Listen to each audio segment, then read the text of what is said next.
किसी भी चीज़ को देखने के कुछ मापदंड होते हैं।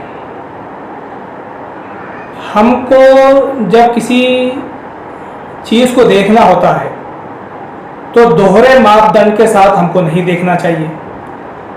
हर एक को एक नज़र से देखना चाहिए, एक दृष्टि से देखना चाहिए, एक सोच से देखना चाहिए। मिसाल के तौर पर जब ब्रिटिश काल था, हम गुलामी की ज़िंदगी गुजार रहे थे, तो जो लोग स्वतंत्रता की लड़ाई लड़ रहे थे, अंग्रेज़ों से जंग कर रहे थे, उनके विरोध में प्रदर्शन कर रहे थे,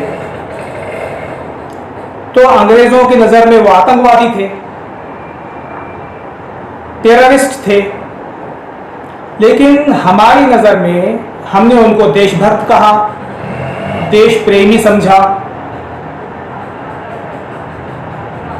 अंग्रेज़ों ने क्या समझा? क्योंकि वो उनके विरोध में लड़ रहे थे, हमारे स्वतंत्रता सेनानी बुराई के विरोध में लड़ रहे थे, गुलामी के विरोध में लड़ रहे थे, अत्याचार के विरोध में लड़ रहे थे, तो हमने उनको देश प्रेमी देशभक्त माना। अंग्रेज़ों ने चाहे कुछ माना हो। उसी तरह से देखिए, सनातन धर्म के अंदर विविध देवी देवताओं ने बुराई के विरोध में जंग की, अत्याचार के विरोध में देवी देवताओं ने लड़ाइयां लड़ी, और सनातन धर्म के लोग ये मानते हैं कि वो सारी लड़ाइयां या वो सारी जंगें जो देवी देवताओं ने लड़ी वो जुल्म के विरोध में थी, वो अत्याचार के विरोध में, बुराइयों के विरोध में थी। इसलिए सनातन धर्म में उन सारे देवी देवताओं को पापी नहीं कहा जाता कि उन्होंने जंग क्यों लड़ी, उन्होंने लड़ाइयाँ क्यों लड़ी, बल्कि उन्हें शूरवीर कहा जाता है, उनको शूरवीर कहा जाता है।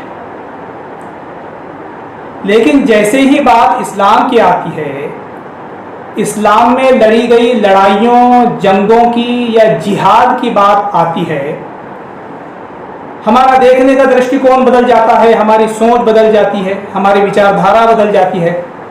और इस्लाम में बुराई के विरोध में, जुल्म के विरोध में, अत्याचारियों के विरोध में लड़ी गई लड़ाइयों को, जंगों को, जिहाद को हम फौरी तौर पर आतंकवाद से जोड़ देते हैं। ऐसा क्यों? अंग्रेज़ों के विरोध में लड़ी गई लड़ाई को और वो जो लड़ाइयाँ जिन लोगों ने लड़ी उनको हमने कभी आतंकवाद से नहीं जोड़ा, उनको देश प्रेमी कहा। सनातन धर्म के देवी देवताओं ने जो लड़ाइयाँ लड़ी, जंगें लड़ी, उनको हमने शूरवीर कहा, उनको हमने पापी या आतंकवादी नहीं कहा।